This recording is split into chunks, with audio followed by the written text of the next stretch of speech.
Hey there. Today we're going to go over how to get out a broken tap. Um, this is a steering arm on my off-road buggy, and I broke off a tap in there. I drilled it, it tapped all the way down, and as I was removing it, I got about a quarter turn, and it snapped right off. It's a three-flute spiral tap, and I tried TIG welding a nub on it, and grabbing it in the vice grips and twisting it off of there. Yeah, that broke off. I did it twice. It didn't work, so it's not going to come out.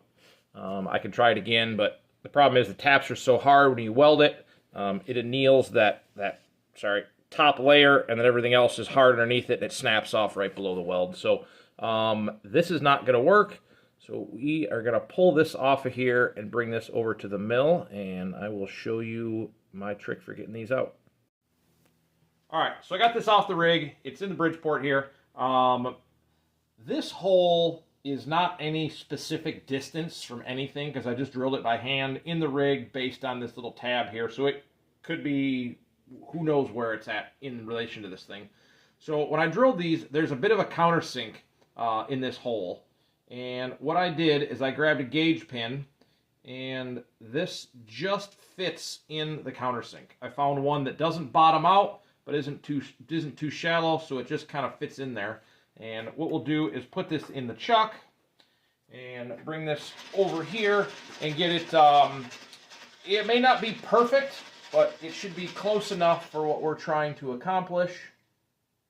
So I'm just going to run this table back and forth until, let me zoom you in here a little bit. So I'm bringing the table in and out and left and right until that kind of feels like that's centered in there. And that kind of feels right. So I can see, I don't know if you can see that gauge pin moving, but I kind of trying to find the middle ground of it. And if it's not right, it's only going to be off by a few thousandths, so it's not going to really matter. See, it moves a lot that way. Okay. We're gonna call that good. Let me zoom it back out here. All right, so step 2.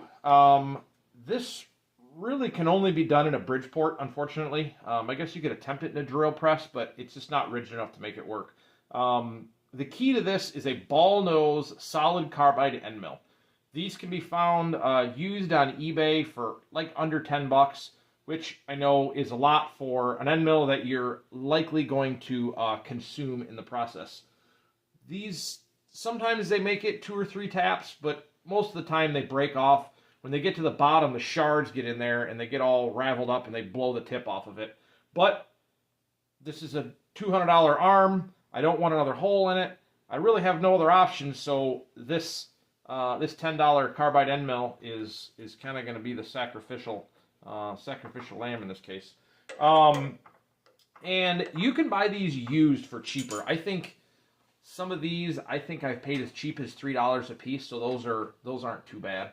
You know, that trick didn't really work as well as I had hoped because it just doesn't look centered in there. There we go. That looks better. Sometimes you got to use the old micrometer, and I don't know why that didn't work because I've had good luck with it in the past.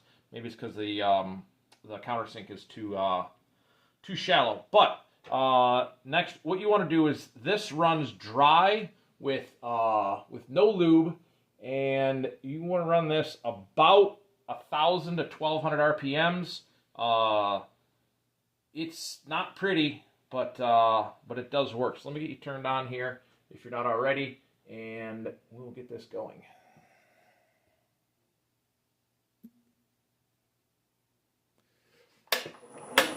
That's not high range. There we go. All right, so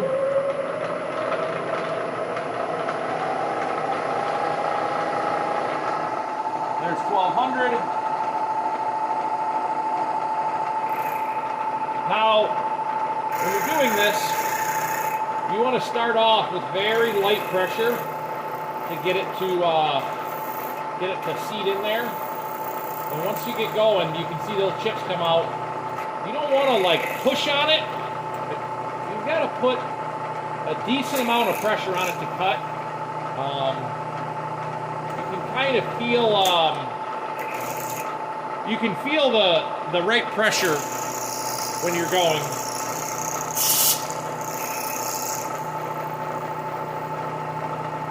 So you got a nice steady flow of chips coming out there.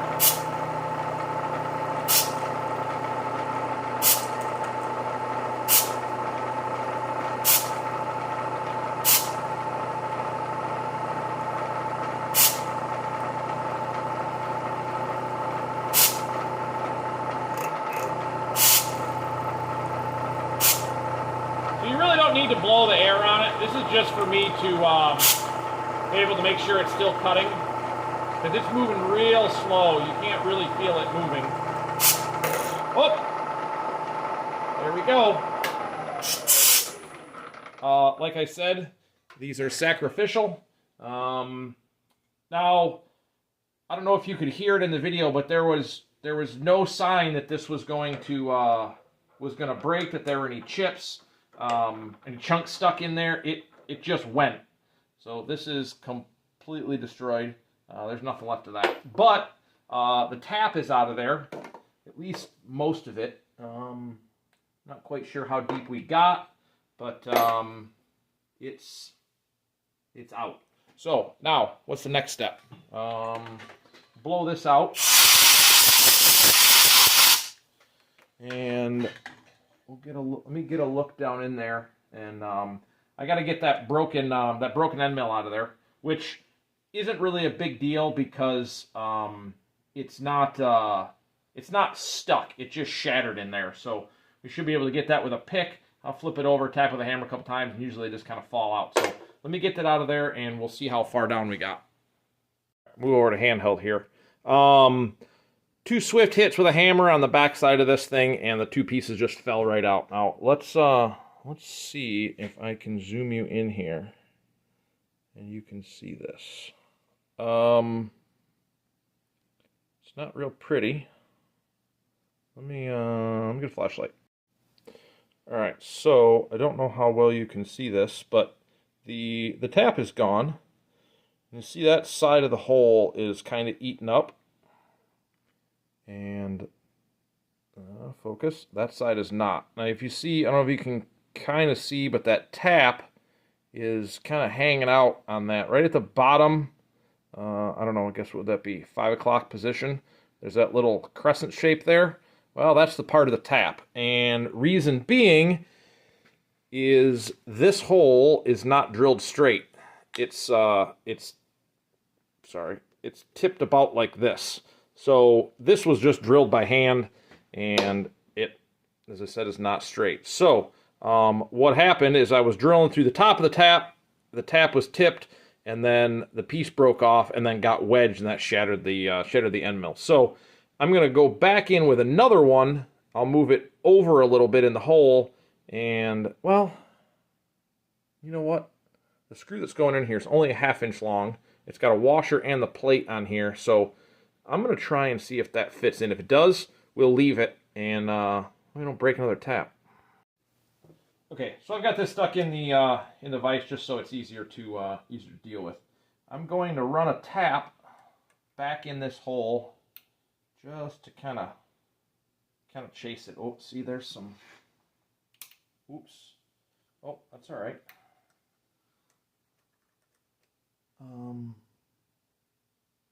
Tap's fine. It's just knocking chunks out of there. Yeah, I don't. Maybe. Oh, there we go. Might be a piece in there every once in a while. Piece of that tap stuck in the hole. Oh, there we go. Yeah, I don't like that. That doesn't feel good. Let me. I don't want to chance breaking the teeth of the tap. I'm not worried about breaking the tap so much as I am the just the teeth off of it and ruining a tap. Let me grab another end mill, and we'll get that set back up in there. Just to clean up, I want to clean up this edge of the hole. See if maybe that tap might just be stuck in there. If we can get that little piece out of there, we'll be better off. Okay, this is in the same position. It did feel like there was a little bit of junk in there, so I'm going to bring the end mill this way, just until I can feel it or hear it touch the edge of that hole. Oh, hear that? There's some junk there. I think that must be the edge of that tap. I'm going to bring it a little bit more. And this is purely just a locking screw, so it doesn't really serve any real purpose. So threads aren't 100% perfect. It's going to be okay. And if we wanted to, we could come back and helicoil if that was critical. But for what this is, we'll be good. And I know I should not be using a drill chuck with an end mill, but we are technically drilling with it. We're not milling with it. Yeah, I mean, use your judgment. But side milling, no. Drill chucks are definitely not the way to go. And one other thing that I probably should say is the reason to use a Ballnose end mill over a standard end mill is you have no sharp flute to grab. If you use, to grab and to get hot and chip. So if you have a regular square end mill, the first thing you're gonna lose is that corner, and then you've got no cutting edge. Where this is a nice smooth radius, there's no sharp edges, there's no real weak spots in it, and they tend to just last a lot longer. Well, I mean, you only get one cut out of it, but a regular end mill usually won't last through the tap.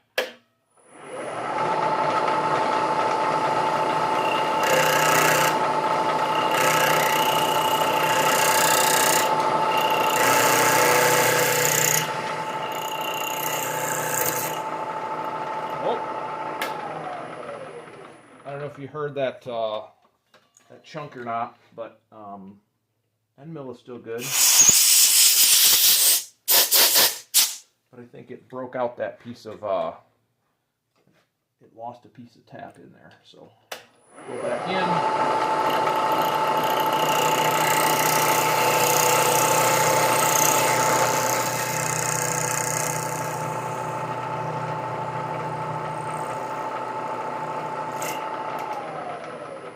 All right, we're back to the bottom of the tap, or to where we broke off last time. I'm going to edge back this way just a little bit closer and see if I can't hear that tap on this edge at all.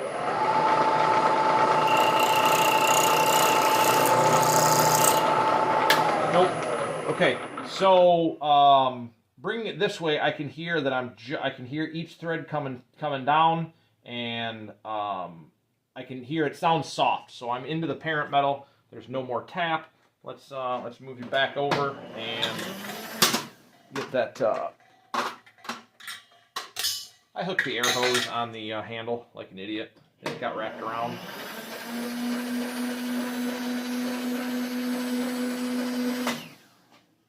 So now, get your back in frame here. There we go. Let's see how this sounds. Ooh, that sounds promising. Feels good. No chunky spots. It's not stopping any. There's a little one on the bottom. And that stops. So we are going to see if that's enough. I think it's... Oh yeah, that seems like that's going to be good. All right, so we'll put this on here. Oh, is it going to bottom out? Yep. All right, let's see how much we've got left past that. So we'll pull this off of here. Put just a washer on there. And if this comes close to bottoming out, then we are good. Oh yeah.